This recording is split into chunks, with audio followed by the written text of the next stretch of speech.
আজকে আবার একটা লং ভিডিও নিয়ে তোমাদের সাথে চলে এলাম। আজকের আমার ভিডিওতে রয়েছে ফুলকপির পরোটা।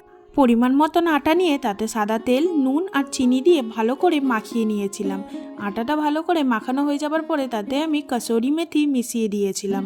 এই কসুরি মেথিটা তোমরা চাইলে দিতেও পারো, নাও দিতে পারো। তারপরে আমি দুটো বড় বড় সাইজের ফুলকপি নিয়ে চলে এসেছিলাম। ফুলকপির পুরটা করার জন্য বড় বড় দেখে পিস উপরেরগুলো আমি কেটে নিচ্ছিলাম। ছোট ফুলকপির পিসগুলো গ্রেট করতে খুব অসুবিধা হয়, তাই বড়গুলো নিয়ে কেটে নিলে পারে ভালো করে গ্রেট করে নেওয়া যায়। আর আমার হাতে যেহেতু বড় বড় নখ ছিল, তার জন্য আমার তো বড় বড় কোয়াগুলোই গ্রেট করতে সুবিধে হয়।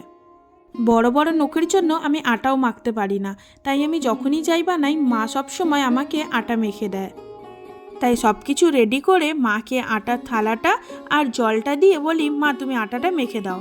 মা আটা মাখতে মাখতে আমি এপাশে এসে ফুলকপিগুলো গ্রেট করে নিচ্ছিলাম। আসলে যত ছোট গ্রেটার হবে ফুলকপিটা ততটাই ভালো গ্রেট হবে।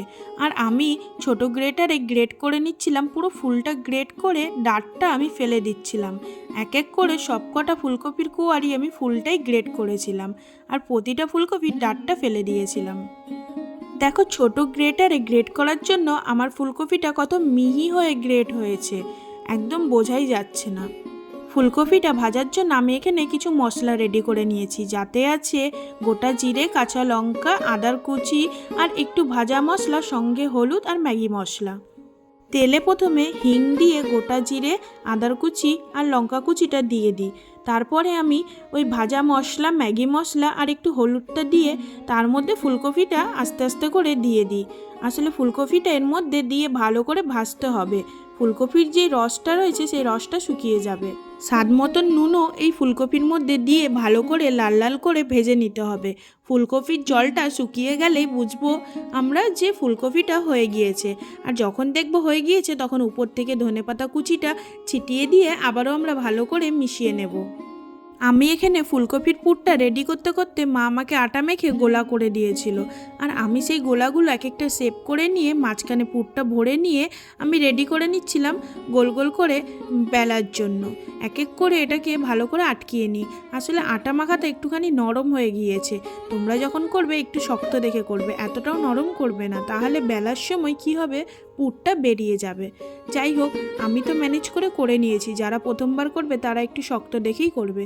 আমি এক এক করে সবকটা গোলা রেডি করে নিয়েছি এখানে পুর ভরে। এবার আমি এক এক করে বেলে ভাজতে শুরু করব। প্রথমে আগে রুটির মতন করে সেঁকে নেব। আর এটা যখন বেলবো তখন আমাদের মাথায় রাখতে হবে যে এটা খুব পাতলা হবে না, বেশ ছোট সাইজের হবে আর একটু মোটা হবে। ঠিক এরকমভাবেই আমরা বেলবো, এর চেয়ে বেশি বড় করব না। বেলা কমপ্লিট হয়ে গেলে এবার তাওয়াতে দিয়ে আগে রুটির মতন করে ভেজে নেব।